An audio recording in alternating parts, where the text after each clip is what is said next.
నమస్తే, welcome to evening edition. నేను Shivani. Bulletin ముందుగా హెడ్లైన్స్ చూద్దాం.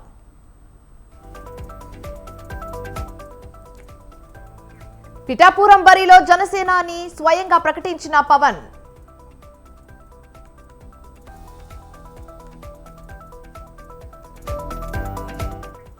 టీడీపీ అభ్యర్థుల రెండో జాబితా విడుదల, సీటు దక్కకపోవడంతో అసంతృప్తిలో గంట.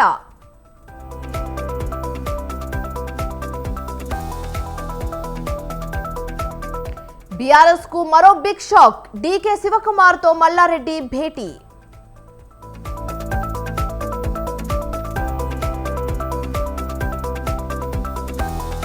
ఎన్నికల నిర్వహణ కసరత్తు పూర్తి, రేపు షెడ్యూల్ విడుదల చేసే ఛాన్స్.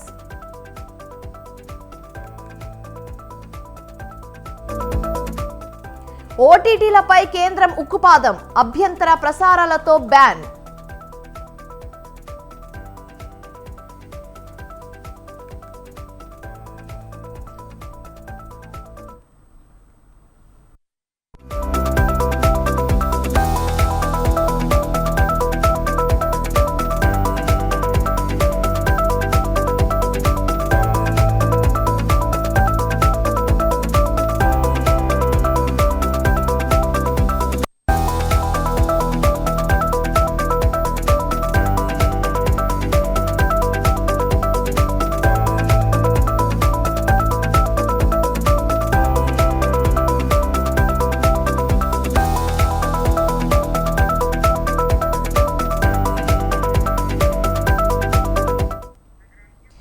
బ్రేకింగ్ న్యూస్ చూస్తున్నాం. పవన్ కళ్యాణ్ తాను పోటీ చేసే అసెంబ్లీ నియోజకవర్గాన్ని ప్రకటించారు. పిఠాపురం నుంచి అసెంబ్లీ బరిలో దిగనున్నట్లు వెల్లడించారు. గతంలో జరిగిన 2019 శాసనసభ ఎన్నికల్లో గాజువాక, భీమవరం రెండు చోట్ల నుంచి పోటీ చేసిన పవన్ కళ్యాణ్ ఈసారి పిఠాపురం నుంచి పోటీ చేసేందుకు సిద్ధమయ్యారు. ఈ నిర్ణయాన్ని తానే స్వయంగా ప్రకటించారు. గత ఎన్నికల్లో పవన్ 2 అసెంబ్లీ నియోజకవర్గాల నుంచి పోటీ చేసి ఓటమి పాలయ్యారు. కేవలం ఒక అసెంబ్లీ సీటు మాత్రమే గెలుచుకుంది జనసేన.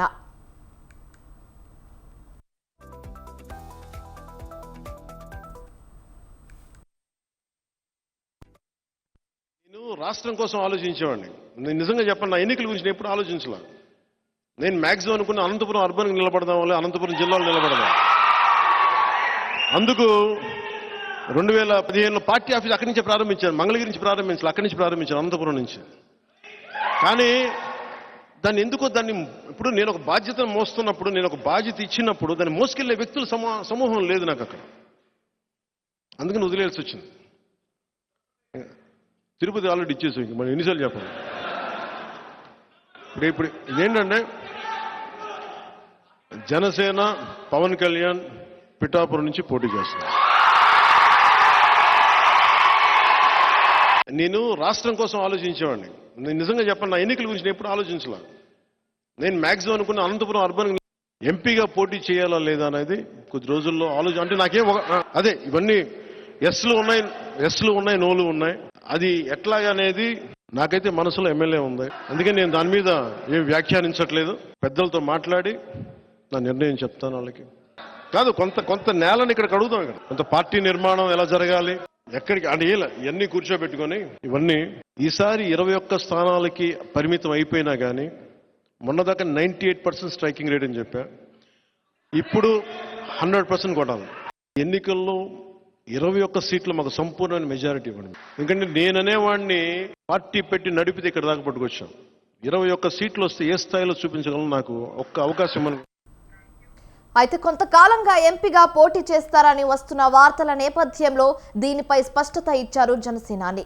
అయితే చాలా మంది ఎంపీగా కూడా పోటీ చేయాలని కోరుతున్నట్లు చెప్పారు. ప్రస్తుతం తనకు ఎంపీగా పోటీ చేసే ఆలోచన లేదని చెప్పేశారు పవన్ కళ్యాణ్. అయినప్పటికీ కొంతమంది పెద్దలతో ఆలోచించి నిర్ణయం తీసుకుంటారని చెప్పారు.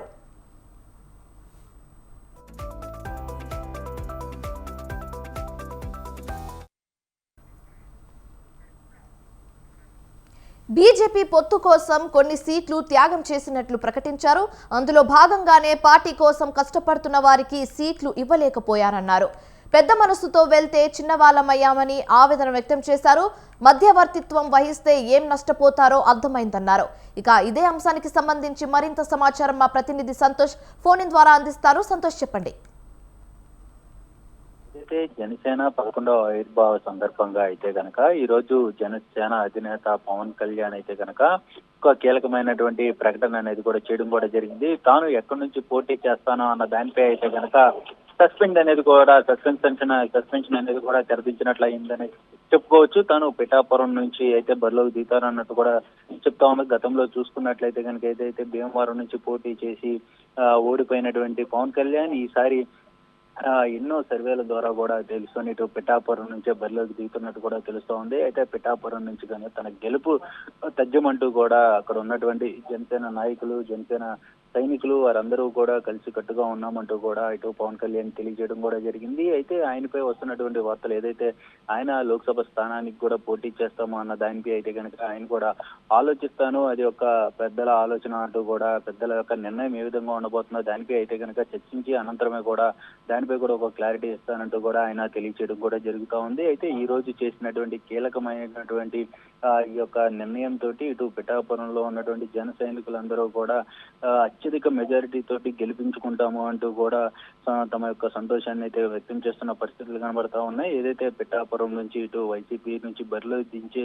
అభ్యర్థులపై అయితే కూడా ఇటు వైసీపీ అధిష్టానం ఫోకస్ చేస్తున్నట్టు కూడా తెలుస్తా ఉంది. ఎందుకంటే ఇటు ఒక ప్రస్తుతం పిఠాపురం అనేది ఒక మేజర్ గా ఛాలెంజింగ్ గా తీసుకుంటున్న పరిస్థితులు కనబడతా ఉన్నాయి వైసీపీ. ఇటు మరోవైపు ఎట్లాగైనా సరే జనసేన జెండా అనేది కూడా ఇక పిఠాపురంలో అయితే కనుక ఎగరవేయనున్నట్టు కూడా తెలుస్తా ఉంది. ఏదైతే బీజేపీ జనసేన పొత్తులో భాగంగా కొన్ని నియమ నిబంధనలు ఏవైతే ధర్మాలు ఉంటాయో పొత్తు ధర్మాలు వాటిని పాటించే ప్రకారం కూడా ఇటు సీట్ల సర్దుబాటు అనేది కూడా చేయడం జరుగుతుంది. దానికి ఆ నిర్ణయం ప్రకారమే ఇటు సీట్లు తగ్గించుకోవడం జరుగుతూ ఉంది అంటూ కూడా ఆయన తెలియజేయడం కూడా జరిగింది. ఏదైతే వైసీపీ విముక్త ఆంధ్రప్రదేశ్ దిశగానే ఇటు జనసేన అదేవిధంగా బీజేపీ టీడీపీ పనిచేస్తాయి.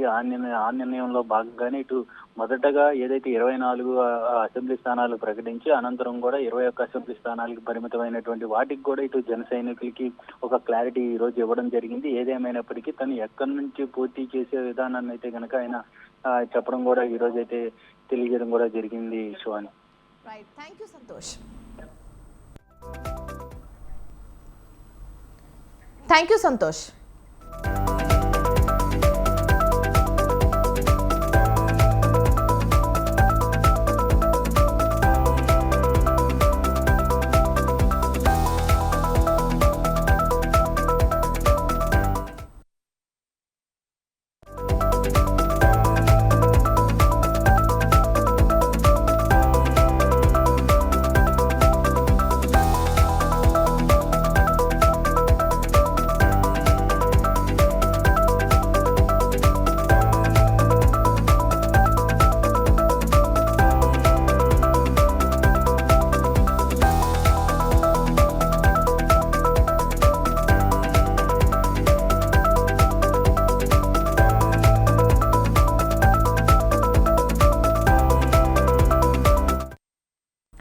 మరో బ్రేకింగ్ న్యూస్ చూస్తున్నాం. టీడీపీ రెండో విడత అభ్యర్థుల జాబితా విడుదల చేయడంతో తిరుపతిలో కూటమిలో చిచ్చు మొదలైంది. పొత్తులో భాగంగా తిరుపతి టికెట్ ను జనసేన అభ్యర్థికి ఖరారు చేస్తున్నట్లు తెలుస్తుంది. దీంతో లోకల్ వారికి టికెట్ ఇవ్వాలని, నాన్ లోకల్ వారికి ఇస్తే ఎట్టి పరిస్థితుల్లో ఒప్పుకోమంటూ టీడీపీ జనసేన నేతలు చెప్తున్నారు.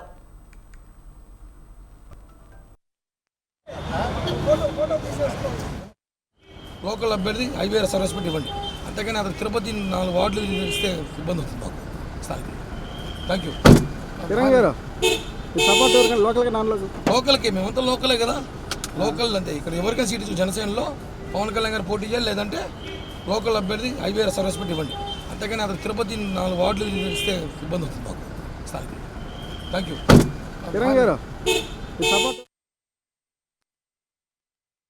తిరుపతిలో అత్యవసరంగా టీడీపీ జనసేన నాయకులు సమావేశమయ్యారు. నాన్ లోకల్ అభ్యర్థిని ప్రకటిస్తే సహకరించేది లేదంటూ తీర్మానించారు.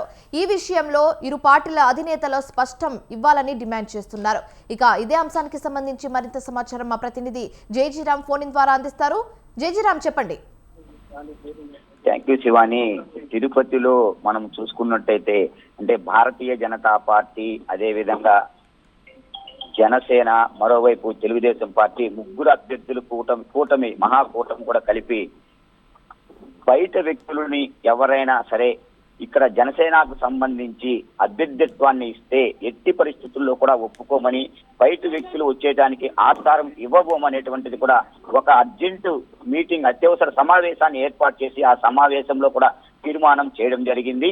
అంటే జనసేన అధినేత పవన్ కళ్యాణ్ తిరుపతి నుంచి పోటీ చేస్తే తాము ఏమాత్రం కూడా అభ్యంతరం తెలపమని, పూర్తిగా కూడా అన్ని సహాయ సహకారాలు జనసేన అధినేతకు అందిస్తామని చెప్పారు. అంతేకాకుండా బయట ఉన్నటువంటి వ్యక్తులు ఎవ్వరు వచ్చినా కూడా తిరుపతిలో నిలవనివ్వమని, స్వతంత్రంగా అయినా కూడా పార్టీని వీడి స్వతంత్ర అభ్యర్థిగా నిలబడి తమ యొక్క విజయానికి దోహదం చేకూర్చే విధంగా కూడా ముందుకు వెళ్తామని చెప్పారు. అంటే ఎట్టి పరిస్థితుల్లో కూటమికి సంబంధించినటువంటి అభ్యర్థి స్థానికుడై ఉండాలి, తిరుపతికి చెందిన వాడై ఉండాలి అనేటువంటిది వాళ్ళందరూ కూడా ముక్త కంఠంతో ఖండించినటువంటి పరిస్థితి కనపడుతుంది. అంటే ఎటువంటి ఇబ్బంది లేకుండా కూడా, అంటే పూర్తి స్థాయిలో బయట వ్యక్తుల్ని తీసుకొస్తే ఎట్టి పరిస్థితుల్లో కూడా అతనికి సహకరించమని, అతని యొక్క విజయానికి ఏమాత్రం దోహదం చేయమనేటువంటి ముక్త కంఠంతో కూడా అటు తెలుగుదేశం పార్టీ కావచ్చు, ఇటు జనసేన కార్యకర్తలు, నాయకులు కూడా తేల్చి చెప్పడం జరిగింది. అయితే పవన్ కళ్యాణ్ తిరుపతి నుంచి పోటీ చేస్తే మాత్రం తప్పకుండా తన వెంట నడిచి తన యొక్క విజయ దుందుకు కూడా ప్రతి ఒక్కరం సహకరిస్తామని చెప్పారు. Right, thank you జయజీరామ్.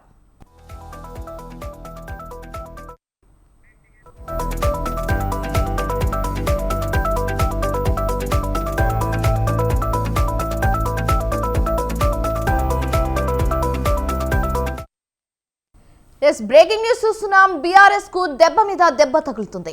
పార్టీకి ఎంతో నమ్మిన బంటుగా ఉండే మాజీ మంత్రి, బీఆర్ఎస్ సీనియర్ నేత మల్లారెడ్డి త్వరలో కాంగ్రెస్ తీర్థం పుచ్చుకొనున్నట్లుగా తెలుస్తుంది. అయితే తాజాగా కర్ణాటక ఉప ముఖ్యమంత్రి డీకే శివకుమార్ ని మల్లారెడ్డి ఆయన కుమారుడు భద్రారెడ్డి కలిశారు.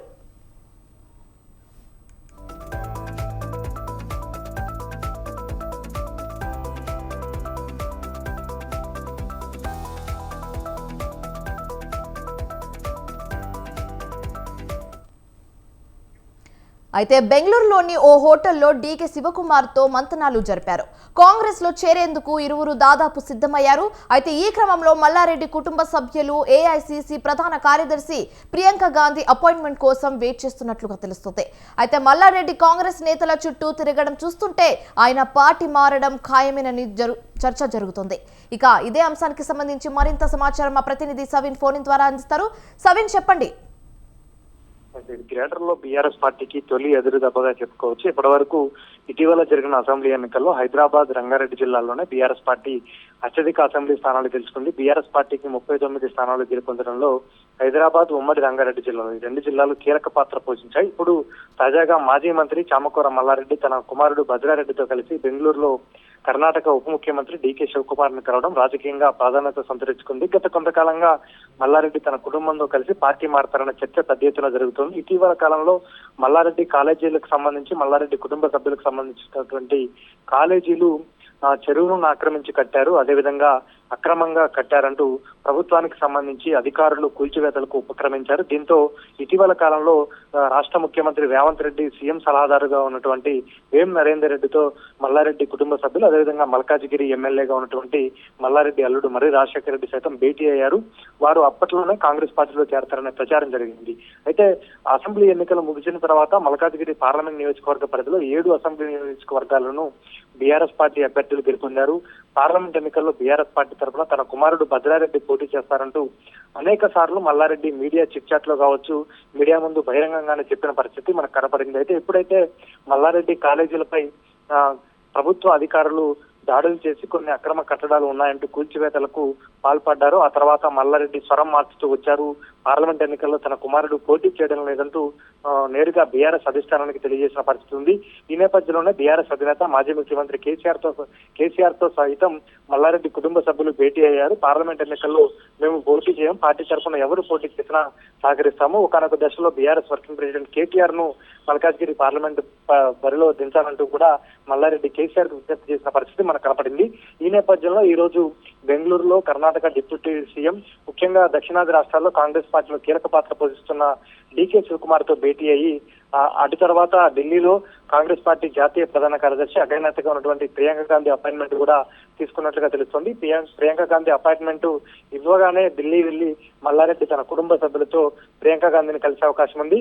ఇప్పటి వరకు బీఆర్ఎస్ పార్టీకి సంబంధించినటువంటి 39 మంది ఎమ్మెల్యేల్లో కొంతమంది ఎమ్మెల్యేలు పార్టీ మారతారనే ప్రచారం జరిగినప్పటికీ మల్లారెడ్డి నేరుగా కాంగ్రెస్ పార్టీ పెద్దలను కలిసి పార్టీలో చేరేందుకు చర్చలు జరుపుతున్నారని ప్రచారం జరుగుతున్న నేపథ్యంలో మల్లారెడ్డి అధికారికంగా పార్టీ మార్పు అంశాన్ని ఎప్పుడు నిర్ధారిస్తారనేది కూడా మనం వేచి చూడాల్సి ఉందని చెప్పుకోవచ్చు. 2014లో టీడీపీ నుంచి మల్కాజ్గిరి ఎంపీగా పోటీ చేసి గెలుపొందిన మల్లారెడ్డి ఆ తర్వాత బీఆర్ఎస్ లో చేరారు. 2018లో మేడ్చల్ నుంచి ఎమ్మెల్యేగా గెలుపొంది కేసీఆర్ కేబినెట్ లో రాష్ట్ర మంత్రిగా కొనసాగారు. ఇప్పుడు ఇటీవల జరిగిన అసెంబ్లీ ఎన్నికల్లో బీఆర్ఎస్ పార్టీ అసెంబ్లీ ఎన్నికల్లో ఓడిపోయింది. కానీ మేడ్చల్ నుంచి మల్లారెడ్డి, మల్కాజ్గిరి నియోజకవర్గం నుంచి మల్లారెడ్డి అల్లుడు మరి రాజశేఖర రెడ్డి ఇద్దరు విజయం సాధించారు. ఇప్పుడు జరుగుతున్న రాజకీయ పరిణామాలు కావచ్చు, తనకున్నటువంటి కాలేజీలు వ్యాపార రీత్యా పార్టీ మారేందుకే మల్లారెడ్డి నిర్ణయం తీసుకున్నారని చెప్పుకోవచ్చు. బెంగళూరు పర్యటన ముగిసిన తర్వాత ఒకవేళ ఢిల్లీలో ప్రియాంక గాంధీ అపాయింట్మెంట్ లభిస్తే కనుక మల్లారెడ్డి తన కుటుంబంతో కలిసి కాంగ్రెస్ పార్టీలో చేరే అవకాశం ఉన్నట్లుగా రాజకీయ వర్గాల్లో చర్చ జరుగుతోంది. Right, thank you సవిన్.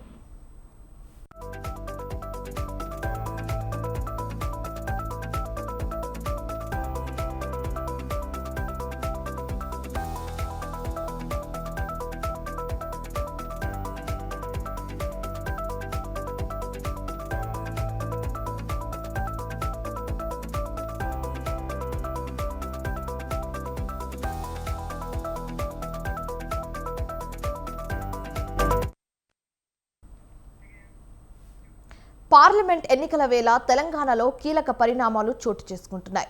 Mahabub Nagar ticket ఆశించి భంగపడ్డ బీజేపీ నేత మాజీ ఎంపీ జితేందర్ రెడ్డి ఇంటికి సీఎం రేవంత్ రెడ్డి స్వయంగా వెళ్లారు. సీఎం రేవంత్ రెడ్డి జితేందర్ రెడ్డితో భేటీ అయ్యారు. అనంతరం జితేందర్ రెడ్డిని సీఎం రేవంత్ రెడ్డి కాంగ్రెస్ లోకి ఆహ్వానించినట్లుగా తెలుస్తుంది. సీఎం రేవంత్ రెడ్డి వెంట మంత్రి పొంగులేటి శ్రీనివాసరెడ్డి, కాంగ్రెస్ నేత పట్నం మహేందర్ రెడ్డి ఉన్నారు. అయితే బీజేపీలో గత కొంతకాలంగా జితేందర్ రెడ్డి అసంతృప్తిగా ఉన్నారు.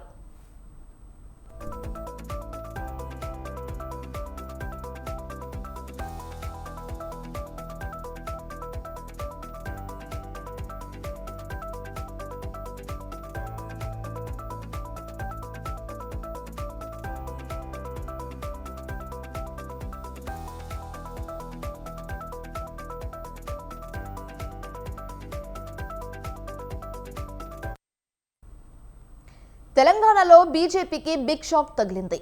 ఎంపీ ఎన్నికల్లో మహబూబ్ నగర్ టికెట్ ఆశించిన మాజీ ఎంపీ జితేందర్ రెడ్డికి బీజేపీ మొండి చేయి చూపడంతో ఆయన కాంగ్రెస్ లోకి వెళ్లాలని నిర్ణయించుకున్నారు. అయితే ఈ క్రమంలో జితేందర్ రెడ్డిని సీఎం రేవంత్ రెడ్డి నివాసంలో మర్యాదపూర్వకంగా కలిశారు. చర్చలు జరిపిన అనంతరం కాంగ్రెస్ లోకి రావడానికి ఆయన సుముఖత వ్యక్తం చేశారు.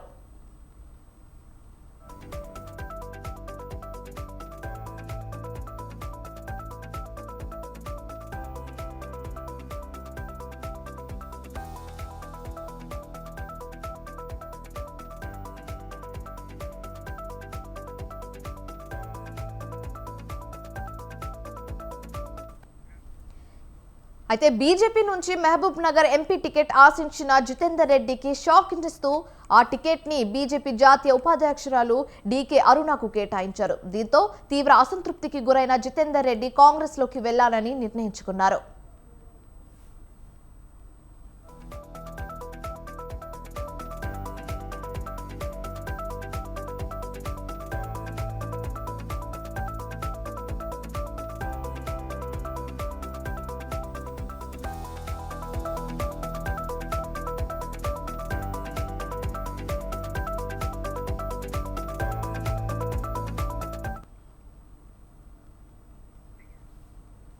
మాజీ మంత్రి ఇనుగాల పెద్దిరెడ్డి బీఆర్ఎస్ కు షాక్ ఇచ్చారు. ఆయన రాజీనామా లేఖను తెలంగాణ భవన్ కు పంపారు.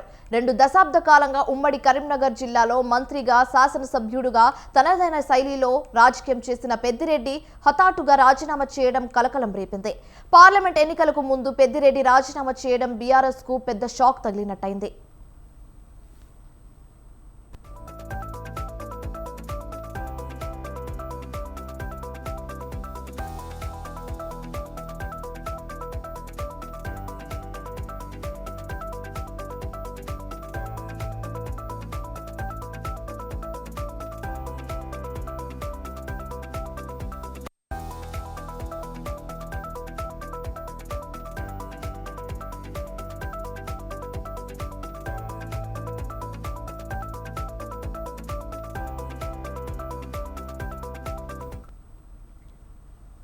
ప్రకాశం జిల్లా టీడీపీ నేతల్లో నెలకొన్న సందిగ్ధతకు తెరదించుతూ టీడీపీ, జనసేన, బీజేపీల కూటమిల రెండో లిస్టును ప్రకటించింది. ఈ లిస్టులో ఉమ్మడి ప్రకాశం జిల్లాకు చెందిన కందుకూరు, మార్కాపురం, గిద్దలూరు నియోజకవర్గాలకు అభ్యర్థులను ప్రకటించారు. ఉమ్మడి జిల్లాలోనూ 12 నియోజకవర్గాలకు గాను 10 నియోజకవర్గాలకు కూటమి అభ్యర్థులుగా టీడీపీకి చెందిన 10 మంది ఇన్ఛార్జీలనే ప్రకటించారు. మరోవైపు వైసీపీ 10 మంది అభ్యర్థులను ప్రకటించగా వారందరూ ఆ నియోజకవర్గాలకు కొత్తవారు. రానున్న ఎన్నికల్లో టీడీపీ పాత అభ్యర్థులతోనూ వైసీపీ కొత్త అభ్యర్థులతోనూ ఎన్నికల కురుక్షేత్రం యుద్ధానికి సై అంటున్నారు. అయితే ఉమ్మడి ప్రకాశం జిల్లాకు సంబంధించిన రాజకీయ పరిస్థితిని మా ప్రతినిధి శ్రీనివాస్ అందిస్తారు. ఉమ్మడి ప్రకాశం జిల్లాలో టీడీపీ నేతలకు ఉన్న అయోమయ పరిస్థితులను తెరదించుతూ టీడీపీ రెండవ లిస్టును ప్రకటించింది. టీడీపీ, జనసేన, బీజేపీ కూటమికి సంబంధించి రెండవ లిస్టులో 3 అభ్యర్థులను ఖరారు చేశారు. మొదటి లిస్టులో 12 నియోజకవర్గాలకు గాను 7 నియోజకవర్గాలకు అభ్యర్థులను ఖరారు చేయగా రెండవ లిస్టులో మరో 3 అభ్యర్థులను ఖరారు చేశారు.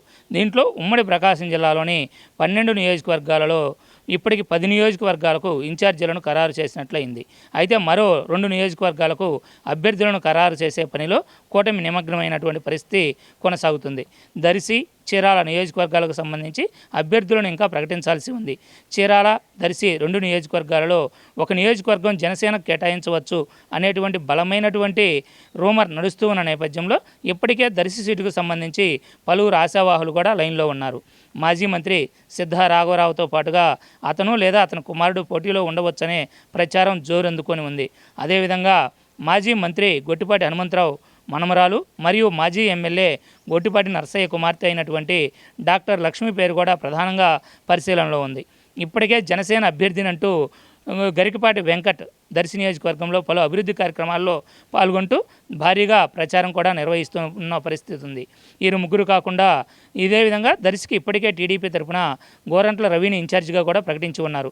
ఈ 4లో దర్శి టికెటు ఎవరిని వరించనుంది అనేటువంటి ఈ ప్రచారం కూడా జోరుగా సాగుతూ ఉంది. అయితే చీరాలకు సంబంధించి ఎంఎం కొండయ్య ఇన్ఛార్జిగా కొనసాగుతూ ఉండగా మంగళగిరికి సంబంధించినటువంటి శ్రీనివాసులు కూడా రేసులో ఉన్నట్లుగా ప్రచారం సాగుతుంది. ఈ 2 నియోజకవర్గాలకు సంబంధించి అభ్యర్థులను ప్రకటించాల్సి ఉంది. మిగిలిన 10 నియోజకవర్గాలకు సంబంధించి కూడా ఎటువంటి మార్పులు లేకుండా ఇప్పటి వరకు అక్కడ ఎవరైతే ఇన్ఛార్జీలుగా కొనసాగుతున్నారో వారినే అభ్యర్థులుగా ఖరారు చేశారు. ఆ అభ్యర్థుల వివరాలు చూసినట్లయితే ఇప్పటికే 3 నియోజకవర్గాల్లో సిట్టింగ్ ఎమ్మెల్యేలు ఉండగా ఆ 3కి కూడా సీట్ని కన్ఫర్మ్ చేశారు. కొండేపి నియోజకవర్గం నుంచి డోలా బాలవీరాంజనేయ స్వామి, అద్దంకి నుండి గొట్టిపాటి రవికుమార్ మరియు పర్చూరు నియోజకవర్గం నుండి ఏలూరు సాంబశివరావులకు అభ్యర్థిత్వాన్ని ఇప్పటికే ఖరారు చేశారు. వారితో పాటుగా ఒంగోలు నియోజకవర్గ ఇన్ఛార్జిగా ఉన్నటువంటి దామచర్ల జనార్దన్ కూటమి ఒంగోలు అభ్యర్థిగాను, అదేవిధంగా మార్కాపురం, ఎర్రగొండపాలెం, గిద్దలూరు 3 నియోజకవర్గాలకు సంబంధించి ఎర్రగొండపాలెనికి ఎరిక్షన్ బాబును, గిద్దలూరుకు ముత్తుమల అశోక్ రెడ్డిని, మార్కాపురానికి నారాయణ రెడ్డిని కూడా ఖరారు చేశారు. కనిగిరి నియోజకవర్గానికి అక్కడ ఇన్ఛార్జిగా కొనసాగుతున్న మాజీ ఎమ్మెల్యే ఉగ్ర నరసింహారెడ్డికి సీటు ఖాయం చేశారు. అదేవిధంగా ఈ 10 నియోజకవర్గాలకు కూడా ఇప్పటి వరకు ఎవరైతే ఇన్ఛార్జీలుగా ఉన్నారో వారిని అభ్యర్థులుగా ఖరారు చేస్తూ డిక్లేర్ చేయడం జరిగింది. నెల్లూరు ఇప్పుడు ప్రస్తుత నెల్లూరు జిల్లాలో ఉన్న ఉమ్మడి ప్రకాశం జిల్లా నియోజకవర్గమైన కందుకూరు నియోజకవర్గానికి అక్కడ ఇన్ఛార్జిగా కొనసాగుతున్న ఇంటూరు నాగేశ్వరరావుని అభ్యర్థిగా కూడా ఖరారు చేయటమైంది. దీంతో టీడీపీ కూడా 2 లిస్టుల్లో 10 మంది అభ్యర్థులను ఖరారు చేసింది. చీరాల, దర్శి అభ్యర్థులను ఖరారు చేయవలసి ఉంది. అదే సమయంలో వైసీపీ కూడా 10 నియోజకవర్గాలకు అభ్యర్థులను ఇప్పటికే ఖరారు చేసింది. ఒంగోలు, చీరాల నియోజకవర్గాలకు అభ్యర్థులను అధికారికంగా ప్రకటించవలసి ఉండగా మిగిలిన 10 నియోజకవర్గాలకు కూడా ఇప్పటికే వైసీపీ కూడా అభ్యర్థులను ప్రకటించేసింది. దర్శి నియోజకవర్గానికి సిట్టింగ్ ఎమ్మెల్యే మదిశెట్టి వేణుగోపాల్ స్థానంలో మాజీ ఎమ్మెల్యే బూచపల్లి శివప్రసాద్ రెడ్డిని, అదేవిధంగా సంతనూతలపాడు నియోజకవర్గానికి సిట్టింగ్ ఎమ్మెల్యే సుధాకర్ బాబు ప్లేస్లో మంత్రి మేరుగు నాగార్జున్ను, కొండేపి నియోజకవర్గానికి అక్కడ ఇన్ఛార్జిగా ఉన్న అశోక్ బాబు స్థానంలో మంత్రి ఆదిమలుపు సురేష్ను కన్ఫర్మ్ చేసింది. ఎర్రగొండపాలెనికి రాజకీయాలకు కొత్త అయినటువంటి చంద్రశేఖర్ను, అదేవిధంగా కనిగిరిలో కూడా దద్దాల నారాయణను అభ్యర్థులుగా ఖరారు చేశారు. కందుకూరుకు సిట్టింగ్ ఎమ్మెల్యే మైదర్ రెడ్డిని పక్కన పెట్టి అతని స్థానంలో కనిగిరి ఎమ్మెల్యే బుర్రా మధుసూదన్ను అభ్యర్థిగా ఖరారు చేశారు. ఇక మార్కాపురం, గిద్దలూరు నియోజకవర్గాలను చూసినట్లయితే గిద్దలూరు ఎమ్మెల్యే అన్నా రాంబాబును మార్కాపురం ఇన్ఛార్జిగా, మార్కాపురం ఎమ్మెల్యే నాగార్జున రెడ్డిని గిద్దలూరు ఇన్ఛార్జిగా కూడా నియమించడం జరిగింది. ఇదే విధంగా ఇంకా చీరాల, ఒంగోలు నియోజకవర్గాలకైతే అధికారికంగా అభ్యర్థులను ప్రకటించాల్సి ఉంది. ఈ టోటల్ 12 మంది అభ్యర్థుల లిస్టును కూడా 16వ తేదీన మరొకసారి జగన్మోహన్ రెడ్డి ఇడుపులపై నుంచి కన్ఫర్మ్ చేయనున్నారని చెప్పి సమాచారం. ఈ నేపథ్యంలో ఇరు పార్టీలు ఇప్పటికే టీడీపీ, జనసేన, బీజేపీ కూటమి 10 మంది అభ్యర్థులను ఖరారు చేయగా వైసీపీ కూడా 10 మంది అభ్యర్థులను ఖరారు చేసింది. ఒక చీరాల నియోజకవర్గానికి సంబంధించి అటు కూటమి కానీ ఇటు వైసీపీ కానీ ఇంతవరకు అభ్యర్థులను అయితే ఖరారు చేయలేదు. వైసీపీకి సంబంధించి కర్ణం బలరామకృష్ణమూర్తి కానీ లేదా అతని స్థానంలో అతని కుమారుడు కరణం వెంకటేష్ కానీ పోటీలో ఉంటారని ఇప్పటికే జగన్ సమాచారం ఇచ్చినట్లుగా సమాచారం.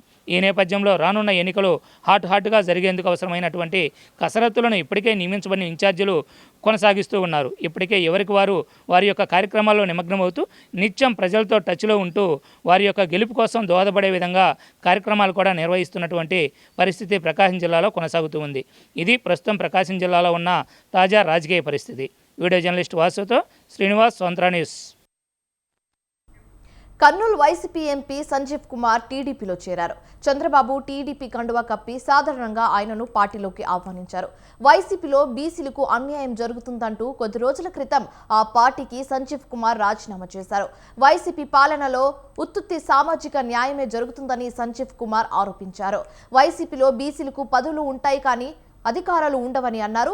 అయితే కర్నూలు అభివృద్ధి ప్రజల ఆకాంక్షలకు అనుగుణంగానే టీడీపీలో చేరానని చెప్పారు. కర్నూలు నుంచి వలసలు నివారించలేకపోయాననే బాధ ఉందని సంజీవ్ కుమార్ అన్నారు. అలాగే తాగునీరు కూడా ఇవ్వలేకపోయానని ఆవేదన వ్యక్తం చేశారు. సీఎం అపాయింట్మెంట్ దొరకడం కూడా కష్టమే అని సంజీవ్ కుమార్ తెలిపారు.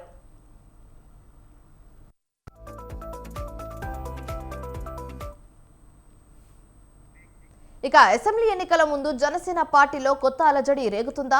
పవన్ కళ్యాణ్ వరుసగా త్యాగాలు చేస్తుండడం జన సైనికులకు నచ్చడం లేదా? 24 సీట్లలో మళ్లీ 3 సీట్లు కోత పెట్టడంపై జనసేన కేడర్ గుర్రుగా ఉందా? అసలు జనసేన మాత్రమే తగ్గడం వెనక అసలు కారణం ఏంటి? ఇంతకీ జనసేనకు ప్లస్ మైనసా పొత్తు అంటే వాట్స్ ది స్టోరీ?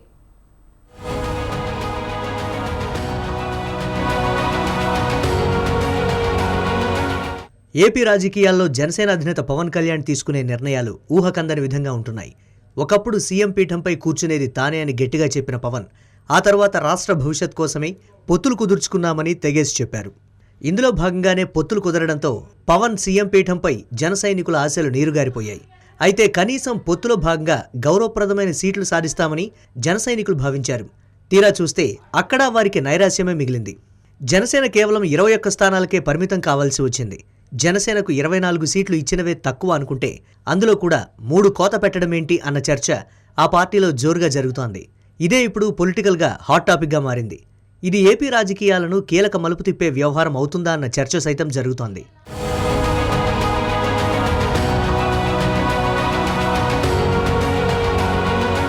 వాస్తవానికి గతేడాది పవన్ కళ్యాణ్ వారాహి యాత్ర మొదలుపెట్టినప్పుడు జన సైనికుల్లో ఫుల్ జోష్ కనపడింది. మీడియా అటెన్షన్ అంతా పవన్ వైపే ఉండేది. వారాహి యాత్రలో పవన్ కూడా వైసీపీపై ఓ రేంజ్లో విరుచుకుపడ్డారు. జగన్ ప్రభుత్వంలో అవినీతి పరుల అంతు చూస్తానని శపథం చేశారు. జగన్ను గద్దె దింపడమే లక్ష్యంగా పనిచేస్తానని ప్రతినబూనారు. ఇదే సమయంలో ప్రజలు కోరుకుంటే సీఎం పీఠంపై కూర్చునేందుకు సిద్ధమని ప్రకటించారు. అప్పట్లో పవన్ చేసిన ప్రకటనతో జన సైనికుల్లో ఉత్సాహం ఉరకలేసింది. పవన్ కనపడితే చాలు సీఎం సీఎం అంటూ నినాదాలు హోరెత్తేవి. కానీ ఏపీలో పొత్తు ఫిక్స్ అవడంతో పవన్ స్వరం స్లోగా మారింది.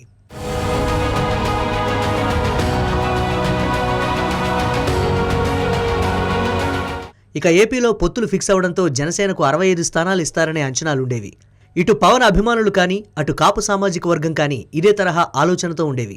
ఏమాత్రం తగ్గొద్దన్న సూచనలు సలహాలు పవన్కు కూడా వచ్చాయి. అయితే ప్రభుత్వ ఓటు చీలకూడదని, రాష్ట్ర భవిష్యత్ కోసం ఎంతైనా తగ్గుతామని పవన్ చెప్పుకొచ్చారు. మొత్తానికి సుదీర్ఘ చర్చల తర్వాత జనసేనకు 24 సీట్లు ఖరారయ్యాయి. అయితే జనసేనకు ఇన్ని తక్కువ సీట్లు ఎలా ప్రకటిస్తారని జన సైనికులు తీవ్ర మనోవేదనకు గురయ్యారు. అయితే సీట్లు ముఖ్యం కాదని 24 మందిని అసెంబ్లీకి తీసుకువెళ్లడమే లక్ష్యమని పవన్ పార్టీ క్యాడర్కు నచ్చజెప్పారు.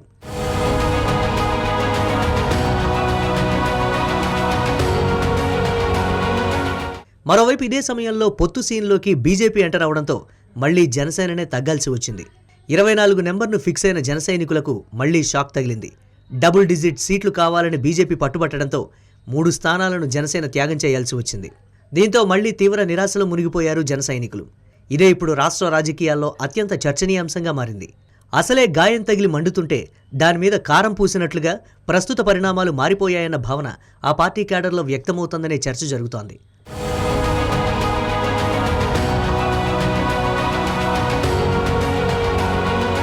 మొత్తానికి పవన్ అంతరంగం జన సైనికులకు అంతుపట్టడం లేదనే చర్చ జరుగుతోంది.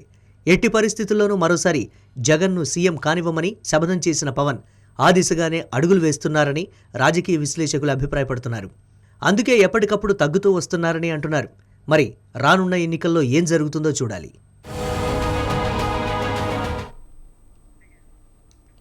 వైసీపీలో కొందరు మంత్రులు ఎమ్మెల్యేలు అసమ్మతి సెగతో ఉక్కిరిబిక్కిరి అవుతున్నారు. మంత్రులు రోజా అంబటికి వచ్చే ఎన్నికల్లో టికెట్ ఇస్తే ఓడిస్తామంటూ సొంత పార్టీ నేతలు శపథాలు చేస్తున్నారు. ఎత్తులు పొత్తులతో విపక్షాలు ముందుకు వెళ్తున్న వేళ పార్టీలో అందరూ ఏకతాటిపై నడవాల్సిన సమయంలో అసమ్మతి సెగ చెలరేగడంపై వైసీపీ అధిష్టానం అసహనం వ్యక్తం చేసింది. అయితే మంత్రులు అసమ్మతి నేతలతో సీఎం జగన్ చర్చలు జరిపి అందరూ కలిసి పనిచేయాలని సూచించారు.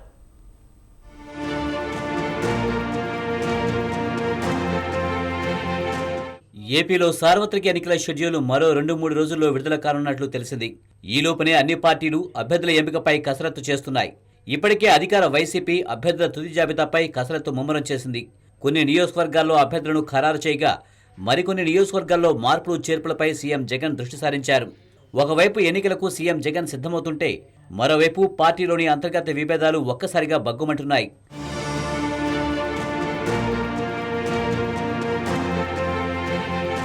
వచ్చే ఎన్నికల్లో చాలా చోట్ల సిట్టింగ్ ఎమ్మెల్యేలు మంత్రులకు టికెట్లు ఇస్తే వారిని ఓడిస్తామంటూ సొంత పార్టీ నేతలే హెచ్చరికలు జారీ చేస్తున్నారు.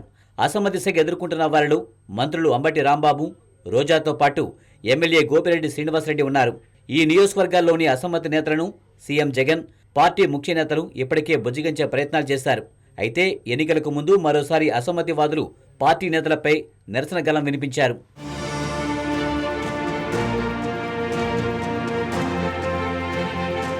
మరోవైపు రోజాకు పార్టీ సీనియర్ నేతలు కేజే శాంతి, చక్రపాణిరెడ్డిలకు మధ్య వైర వాతావరణం తీవ్ర స్థాయికి చేరింది.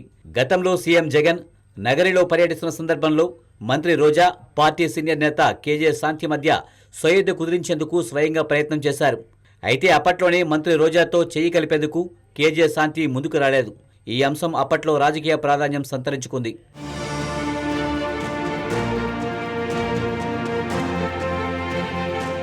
ఎన్నికలు సమీపిస్తున్న వేళ మంత్రి రోజాకు వ్యతిరేకంగా నియోజకవర్గ సర్పంచులు, ఎంపీటీసీలు నిరసన గళం విప్పారు. వచ్చే ఎన్నికల్లో రోజాకు టికెట్ ఇవ్వొద్దని వైసీపీ అధిష్టానంపై ఒత్తిడి తీసుకొస్తున్నారు. రోజాకు టికెట్ ఇస్తే ఓడించి తీరుతామని హెచ్చరిస్తున్నారు. అటు సొంత నియోజకవర్గంతో పాటు చిత్తూరు జిల్లాకు చెందిన సీనియర్ మంత్రితో, ఇతర నేతలతో మంత్రి రోజాకు విభేదాలు ఏర్పడ్డాయి. దీంతో నియోజకవర్గంలోని పరిస్థితులను మంత్రి రోజా సీఎం దృష్టికి తీసుకొచ్చారు. ఈ నేపథ్యంలో సీఎం జగన్ అటు అసమ్మతి నేతలను, ఇటు మంత్రి రోజాను క్యాంపు కార్యాలయానికి పిలిపించి మరోమారు చర్చలు జరిపారు. వచ్చే ఎన్నికల్లో అందరూ కలిసి పనిచేయాలని సీఎం జగన్ గట్టిగా చెప్పినట్టు సమాచారం.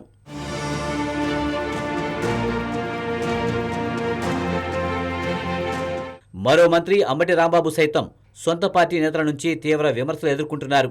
నియోజకవర్గంలో పార్టీ నేతలను పట్టించుకోవడం లేదని ఆయనపై అసమ్మతివాదులు ఆగ్రహం వ్యక్తం చేస్తున్నారు. వచ్చే ఎన్నికల్లో మంత్రికి టికెట్ ఇస్తే ఆయనను ఓడిస్తామని స్థానిక నేతలు చెబుతున్నారు. ఈ నేపథ్యంలో సత్తెనపల్లి నియోజకవర్గంలోని అసమ్మత నేతలను, మంత్రి అంబటి రాంబాబును క్యాంపు కార్యాలయానికి పిలిపించి వారి మధ్య సయోధ్య కుదిర్చేందుకు సీఎం జగన్ ప్రయత్నం చేశారు.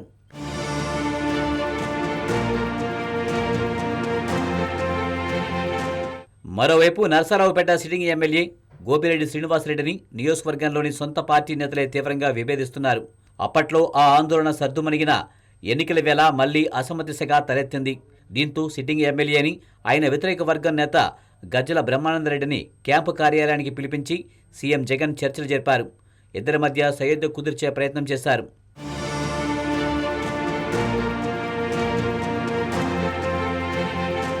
ఎన్నికలకు ముందు వైసీపీలో నెలకొన్న విభేదాలు ఆ పార్టీపై వచ్చే ఎన్నికల్లో తీవ్ర ప్రభావం చూపే అవకాశం ఉందని వాదన వినిపిస్తుంది.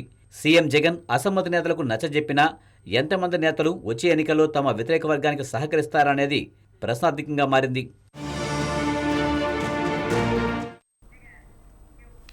అయిపోయిన పెళ్లికి బాజలు మోగించినట్టు ఉంది టీ కాంగ్రెస్ పరిస్థితి. ఓవైపు లోక్సభ అభ్యర్థుల ప్రకటన చేస్తూనే మరోవైపు క్షేత్రస్థాయిలో అభిప్రాయ సేకరణ జరపడం ఆశ్చర్యపరుస్తుంది. ఎంపిక ప్రక్రియలో అన్ని దశలు దాటిన తర్వాత ఈ మీటింగ్లు ఎందుకో ఎవరికి అర్థం కావడం లేదు. ఎవరిని చూస్తుంటే ఉత్తుత్తి మీటింగే అంటున్నారు కొందరు నేతలు.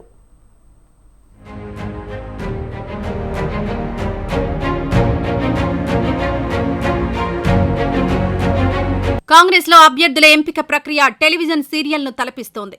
లోక్సభ అభ్యర్థుల ఎంపిక ప్రక్రియను తెలంగాణ కాంగ్రెస్ 2 నెలల క్రితమే మొదలుపెట్టింది. ఆశావహుల నుంచి దరఖాస్తులు స్వీకరిస్తే మొత్తం 309 మంది దరఖాస్తు చేసుకున్నారు.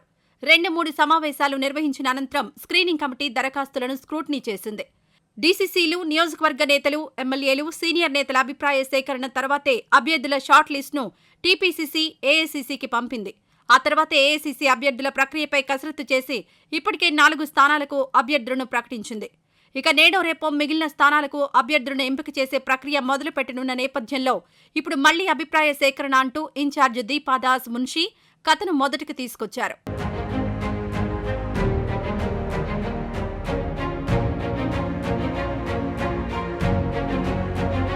అభ్యర్థులను ప్రకటించిన 4 స్థానాలకు మినహా మిగతా 13 స్థానాలకు పార్లమెంట్ నియోజకవర్గాల వారీగా నేతల అభిప్రాయం తీసుకున్నారు మున్షి.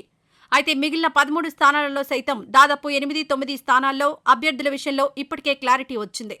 కేవలం 4-5 స్థానాల్లో 2-3 అభ్యర్థులు పోటీ పడుతుండటంతో సందిగ్ధత నెలకొంది. మరోవైపు పోటీ ఉన్న స్థానాలపై ఏఐసీసీ ఫ్లాష్ సర్వే చేయిస్తోంది. అంటే దాదాపు మిగిలిన అభ్యర్థుల ఎంపిక విషయంలో సైతం ఇక రాష్ట్ర పార్టీ ప్రమేయం ఉండదని స్పష్టంగా అర్థమవుతోంది. ఇలాంటి పరిస్థితుల్లో కొత్తగా అభిప్రాయ సేకరణ చేయడంతో ఇదంతా ఉత్తుత్తి మీటింగ్లేనని, తమ అభిప్రాయం తీసుకోలేదని నేతలెవరూ అనకుండా ఉండడానికే ఈ విధంగా ఈ మీటింగ్లు నిర్వహిస్తున్నారని మీటింగ్కు అటెండ్ అయిన నేతలు తెలియజేస్తున్నారు.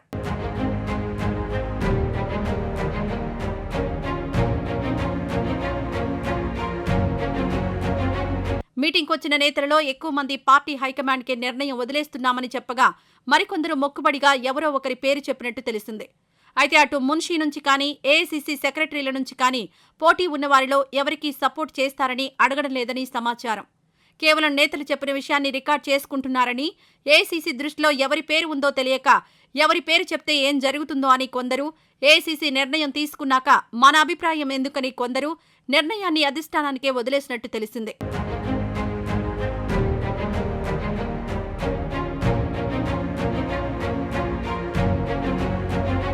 శంఖంలో తీర్థం సామెత మాదిరి అభిప్రాయ సేకరణ చేయడంతో ఉత్తుత్తి మీటింగ్ అని నేతలు తేల్చి పారేస్తున్నారు.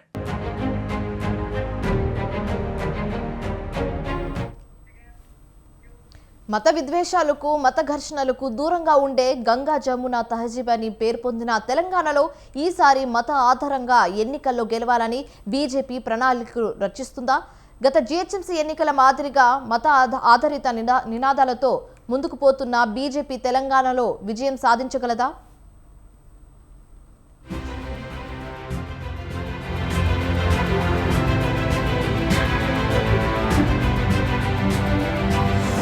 తాము మళ్లీ అధికారంలోకి వస్తే తెలంగాణలో మైనార్టీ రిజర్వేషన్లను రద్దు చేస్తామని కేంద్ర హోంమంత్రి అమిత్ షా అన్న మాటల్లో ఓటర్లలో మతపరమైన చీలిక తేవాలన్న ఆలోచన ఉండదన్న విమర్శలు వస్తున్నాయి. గతంలో జీహెచ్ఎంసీ ఎన్నికలప్పుడు గాని, అప్పటి తెలంగాణ బీజేపీ అధ్యక్షుడిగా ఉన్న బండి సంజయ్ నిర్వహించిన ప్రజా సంగ్రామ యాత్రలో గాని ఆయన చేసిన మతపరమైన ఉపన్యాసాలపై అనేక విమర్శలు వచ్చాయి. మసీదులనే తవ్వుదాం, శవమొస్తే మీకు శివుడొస్తే మాకు అని రెచ్చగొట్టే ఉపన్యాసాలు మళ్లీ ఇప్పుడు మొదలవుతాయి అనే అనుమానాలు అమిత్ షా వ్యాఖ్యలతో బలపడుతున్నాయి.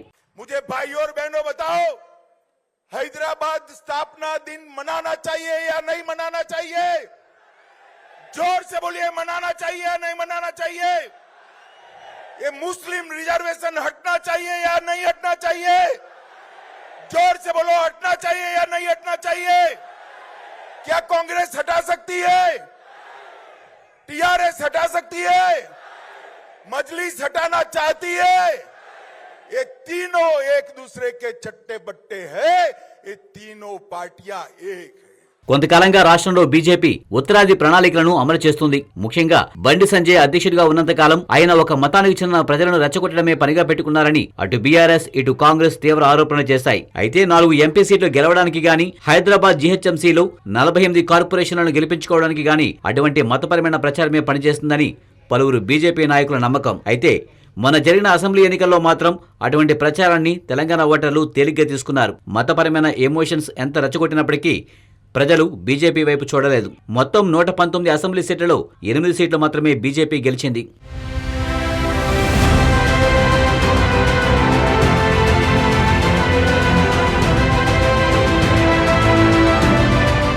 అసెంబ్లీ ఎన్నికలకు ముందు రాష్ట్ర బీజేపీ అధ్యక్షుడిగా దూకుడుగా ఉండే బండి సంజయ్ని తప్పించి సౌమ్యుడైన కిషన్ రెడ్డిని నియమించడమే ఓటమికి కారణమని బండి సంజయ్ వర్గం ప్రచారం చేస్తోంది. అయితే అందులో నిజం లేదని, రెచ్చగొట్టే మత ప్రాతిపదికన జరిగే ప్రచారానికి కొంతమంది యువకులు ఆకర్షితమవుతారు గాని తెలంగాణలోని మెజారిటీ ప్రజలు తమ సమస్యలు, చుట్టూ ఉండే పరిస్థితుల ఆధారంగానే ఓట్లేస్తారని విశ్లేషకులు అంటున్నారు. ఈసారి మళ్లీ మైనార్టీలకు వ్యతిరేకంగా అమిత్ షా ప్రారంభించిన ప్రచారం రేపు స్థానిక బీజేపీ నాయకులు ముమ్మరం చేసినా తెలంగాణ ప్రజలు మాత్రం ఆ ప్రచారానికి లోను కాకపోవచ్చునని పరిశీలకుల అంచనా.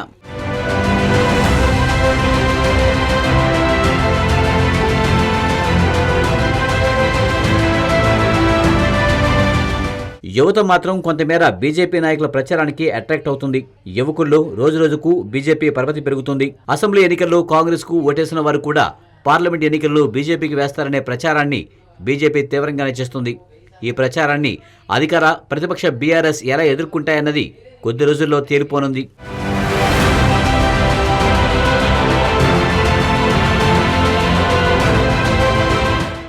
ఇక రేపు ప్రధాని మోదీ మల్కాజిగిరి పార్లమెంట్ పరిధిలో పర్యటించనున్నారు. ఈ నేపథ్యంలోనే బీజేపీ ఎంపీ అభ్యర్థి ఈటెల రాజేందర్ ప్రధాని పర్యటనకు సంబంధించిన ఏర్పాట్లను పర్యవేక్షించారు. రేపు మోదీ మిర్జాలగూడ చౌరస్తా నుంచి ఆనంద్ బాగ్ వరకు రోడ్ షో నిర్వహిస్తారు. ఈ కార్యక్రమానికి ప్రజలు పెద్దెత్తున రావాలని ఈటెల పిలుపునిచ్చారు. ఈ ఎన్నికల్లో కమలం పార్టీదే విజయమని, కాంగ్రెస్ బీఆర్ఎస్లకు కూడా ఈ విషయం తెలుసని అన్నారు. కనీసం అవి విజయం కోసం కోట్లాడలేదని స్థితిలో ఉన్నాయని విమర్శించారు. రాష్ట్రంలో మొన్ననే అమిత్ షా గారు మాట చెప్తున్నారు. మా ఇంటెలిజెన్స్ రిపోర్ట్స్ కావచ్చు, సర్వే రిపోర్ట్స్ కావచ్చు, ఈ దఫా ఓటు భారతీయ జనతా పార్టీకి, మరీ ముఖ్యంగా మోడీ గారికి వేస్తున్నటువంటి మాట అయితే ఉందో అది వాళ్ళ సర్వేలలో రిఫ్లెక్ట్ అవుతా ఉంది. మేము గ్రౌండ్లో తిరుగుతున్నప్పుడు కూడా అదే భావన రిఫ్లెక్ట్ అవుతా ఉంది. ముమ్మాటి కార్యకర్తలు, నాయకులు, ఎలక్షన్ మేనేజ్మెంటు ఇవి ఉన్నప్పటికీ కూడా ఈ దఫా డబ్బుకు కానీ, మద్యానికి కానీ, ప్రలోభాలకు కానీ ఆస్కారం లేకుండా వాళ్ళే కథానాయకులై భారతీయ జనతా పార్టీ గెలిపించాల్సిన సంకల్పంతో ఉన్నారు. ఇక్కడ తెలంగాణ గత ప్రభుత్వం ఆర్థిక పరిస్థితులను అస్తవ్యస్తం చేసిందని బీఆర్ఎస్ పై విమర్శలు గుప్పించారు మంత్రి దుద్దిల్ల శ్రీధర్ బాబు. జయశంకర్ భూపాల్పల్లి జిల్లాలో పర్యటించిన ఆయన మల్లారం కస్తూర్ గాంధీ పాఠశాలను నిర్మించిన అదనపు గదులను ప్రారంభించారు. అలాగే తాడిచెర్ల తహసీల్దార్ నూతన భవనం, ప్రాథమిక ఆరోగ్య కేంద్రంలో విశ్రాంతి భవనం, మల్లారం సబ్ సెంటర్ ఓపెనింగ్ కార్యక్రమంలో పాల్గొన్నారు. హైదరాబాద్ పబ్లిక్ స్కూల్ విద్యతో సమానంగా ఇంగ్లీష్లో ప్రావీణ్యాన్ని పెంచుకునేందుకు కార్యాచరణ చేపడుతున్నామని, మారుమూల ప్రాంతాల్లో మెరుగైన వైద్య సేవలు అందించేందుకు ప్రభుత్వం కృషి చేస్తుందని తెలిపారు శ్రీధర్ బాబు. 2,05,00,000 రూపాయలతో సమగ్ర శిక్ష అభియాన్ కింద మరి గ్రౌండ్ ప్లస్ 2 అంతస్తులు కూడా కట్టుకొని ఈ రోజు మనం ప్రారంభోత్సవం చేస్తా ఉన్న సందర్భంలో మాతో పాటు జిల్లా కలెక్టర్ గారు, ఎంపీపీ గారు, ఎంపీటీసీ గారు, అదే విధంగా స్కూల్ హెడ్ మాస్టర్ తో పాటు డిఓ గారు, ఎంఈఓ గారు ఈ పాఠశాలకు సంబంధించిన, ఈ ప్రాంతానికి సంబంధించిన అనేక సమస్యలను పరిష్కారం చేయడానికి ఒక ప్రయత్న భాగంలో ఈ రోజు కేజీబీవీకి సంబంధించిన ఆ విద్యాలయాన్ని సంబంధించిన భవన నిర్మాణ కార్యక్రమం జరుపుకొని పక్కడబందిగా మనం అందరం కూడా ఆలోచన చేసి ముందుకు. గంజాయి స్మగ్లింగ్ పై ఉక్కుపాదం మోపుతున్న సైబరాబాద్ ఎస్ఓటీ పోలీసులు గంజాయిని విక్రయిస్తూ సొమ్ము చేసుకుంటున్న కిలాడి లేడీ ఇంటిపై దాడులు చేశారు. పక్కా సమాచారంతో సైబరాబాద్ ఎస్ఓటీ పోలీసులు రాయదుర్గం పోలీస్ స్టేషన్ పరిధిలోని నానక్రామ్గూడలోన నీతూబాయ్ అనే మహిళా ఇంటిపై దాడులు నిర్వహించారు. ఈ దాడుల్లో ఆమె ఇంట్లో 20 కేజీల గంజాయితో పాటు 20 లక్షల నగదు గుర్తించారు. నీతూబాయ్ మీద యాక్ట్ కింద కేసు నమోదు చేసి దర్యాప్తు చేస్తున్నారు. గతంలో 2 సార్లు గంజాయి స్మగ్లింగ్ చేస్తూ నీతూబాయ్ పట్టుపడినట్లుగా పోలీసులు తెలిపారు.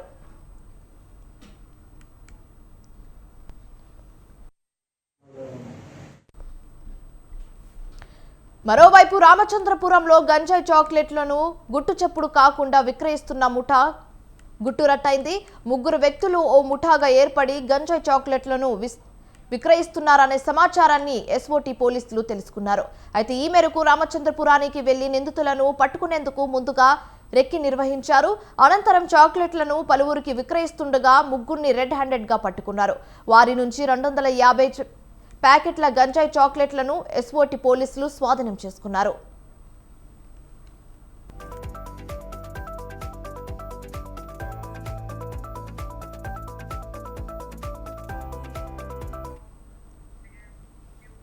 రోజు రోజుకు ఎండలు మండిపడుతున్నాయి. గత సంవత్సరంతో పోలిస్తే ఈ ఏడాది రికార్డ్ స్థాయిలో ఎండలు ఉంటాయని వాతావరణ శాఖ అధికారులు హెచ్చరిస్తున్నారు. అయితే వృద్ధులు, చిన్నారులు, గర్భిణులు జాగ్రత్తగా ఉండాలని హెచ్చరిస్తున్నారు. అయితే ఉస్మానియా హాస్పిటల్ ఆర్ఓఎం మహమ్మద్ రఫీ అన్నారు, ముఖ్యంగా ఎండాకాలంలో 5 లీటర్ల నీటిని తాగాలని చెప్పారు. ఎండల నుంచి ఉపశమనం కోసం కూల్ డ్రింక్స్ కు ఇంపార్టెన్స్ ఇవ్వకుండా కొబ్బరి నీళ్లకు, హాట్ జ్యూస్, ఫ్రూట్ జ్యూస్లకు ఇంపార్టెన్స్ ఇవ్వాలని అంటున్న ఉస్మానియా ఆర్ఎంఓ డాక్టర్ మొహమ్మద్ రఫీతో మా ప్రతినిధి రాజు ఫేస్ టు ఫేస్. రాష్ట్రాల్లో రోజు రోజుకి ఎండల తీవ్రత పెరిగిపోతూ ఉంది. ఎండల నుంచి ఉపశమనం కోసం ఎటువంటి చర్యలు తీసుకోవాలి, అలాగే బయటికి వెళ్లే ముందు ఎటువంటి జాగ్రత్తలు పాటిస్తే వడదెబ్బ నుంచి తప్పించుకునేటటువంటి పరిస్థితి ఉంటుంది అని తెలుసుకునేందుకు మరింత సమాచారం ఇచ్చేందుకు మనతో పాటు ఉస్మానియా ఆర్ఎంఓగా ఉన్నటువంటి రఫీ సార్ ఉన్నారు. సార్ చెప్పండి, ఎటువంటి ఈ ఎండలు రోజు రోజుకు పెరుగుతూ ఉన్నాయి. గత ఏడాదితో పోలిస్తే ఈ ఏడాది ఎండలు మరింత ఎక్కువగా ఉంటాయని వాతావరణ శాఖ అధికారులు చెప్తా ఉన్నటువంటి పరిస్థితి అయితే ఉంది. ఎటువంటి జాగ్రత్తలు తీసుకుంటే ఈ వడదెబ్బ నుంచి బయటపడవచ్చు సార్? మీరు అన్న విధంగా ఎండాకాలం జనరల్గా మార్చి నుంచి జూన్ వరకు క్రమక్రమంగా ఎక్కువ 39 డిగ్రీస్ నుంచి 43, 45, 46 వరకు వచ్చే అవకాశం ఉంది. ఎండల్లో ఉపశమనం పొందాలంటే ముందు పొద్దున్న సూర్యరశ్మి మొదలుకొని 10 o'clock లోపటే పని ముగించుకొని, మరీ ఎక్కువ పనులు ఉంటే కనుక 10 తర్వాత ఒకవేళ పోయినట్టయితే పూర్తి జాగ్రత్తలతో టోపీ పెట్టుకొని, లేకపోతే గొడుగన్న పెట్టుకొని ఎండలో పోవాలి. లేకపోతే అల్ట్రా వైలెట్ రేస్ ఏదైతే సూర్య కిరణాలు వస్తాయో ఆ కిరణాల వల్ల ఇటు స్కిన్ కానివ్వండి, తర్వాత ఇటు కిడ్నీ కానివ్వండి, అవయాలకు కానీ పూర్తిగా నష్టపరిచే అవకాశాలు ఉన్నాయి. కాబట్టి గంటకు వాటర్ అంటే డీహైడ్రేషన్ కాకుండా తాగాలి. ఎవరైతే ఎండలలో ముఖ్యంగా శ్రామికులు పనిచేస్తూ ఉన్నారో తగినటువంటి జాగ్రత్తలు, పెరుగులో ఉప్పేసి కాస్త చక్కెర వేసుకొని తాగితే కనుక ఎలక్ట్రోలైట్ ఇంబ్యాలెన్స్ కాకుండా, ఎలక్ట్రోలైట్స్ మన శరీరంలో ఉండేటువంటి ఎలక్ట్రోలైట్స్ ఈ స్వెట్టింగ్ ద్వారా బయటికి పోయే అవకాశం ఉంది. స్వెట్టింగ్ ద్వారా బయటికి పోయినట్టయితే మనం అన్కాన్షియస్ స్టేటస్లో పోవడం జరుగుతుంది. దీనిలో ముఖ్యంగా కిడ్నీ శరీరంలో ప్రధాన అవయవమైనటువంటి కిడ్నీ దెబ్బతినడానికి అవకాశం ఉంది. అటువంటి దెబ్బతిన్నప్పుడు పూర్తిగా డ్రైనెస్ ఆఫ్ ద టంగ్, తర్వాత స్కిన్ కూడా డ్రైనెస్ అవుతూ ఉంటుంది. ఈ ముడతలు లేకుండా ఉంటుంది. ఇవన్నీ కళ్ళు సొట్టలు పడిపోతూ ఉంటాయి. ఇవన్నీ సిమ్టమ్స్ చూసుకొని అప్పుడు డీహైడ్రేట్ అయితే కనుక మనం ముందు జాగ్రత్తగా వాటర్ చల్ల కానీ ఉప్పు కానీ కలుపుకొని తాగినట్టయితే, లేదా అంటే ఇంకా ఎక్కువ అప్పుడే దగ్గర ఉన్నటువంటి గవర్నమెంట్ హాస్పిటల్స్, పిఎస్సి సెంటర్ కానివ్వండి, అర్బన్ హెల్త్ సెంటర్ కానివ్వండి, అటువంటి టెరిషియరీ హాస్పిటల్స్ కానివ్వండి, గవర్నమెంట్ సెక్టార్లో ఈ రోజున ఎక్కడ ఉన్నా కూడా వాళ్ళు ఎలక్ట్రాల్ పౌడర్స్ అనేవి లభ్యత ఉంది. అదేవిధంగా మరీ ఎక్కువ కనుక అయినట్టయితే ఐవి ఫ్లూయిడ్స్ ఎక్కించడం జరుగుతుంది. ఇమ్మీడియట్లీ బీపీ గిట్లా చెకప్ చేసుకొని చెట్టు నీడను కానీ, లేకపోతే ఏసీలో కానీ, ఫ్యాన్లో కానీ ఉంచితే కనుక ఉపశమనం పొందుతారు. సాధారణంగా వడదెబ్బ ఎందుకు తగ్గుతుంది సార్? అంటే ముఖ్యంగా బాడీలో ఏం తగ్గడం ద్వారా ఈ వడదెబ్బ తగ్గుతుంది?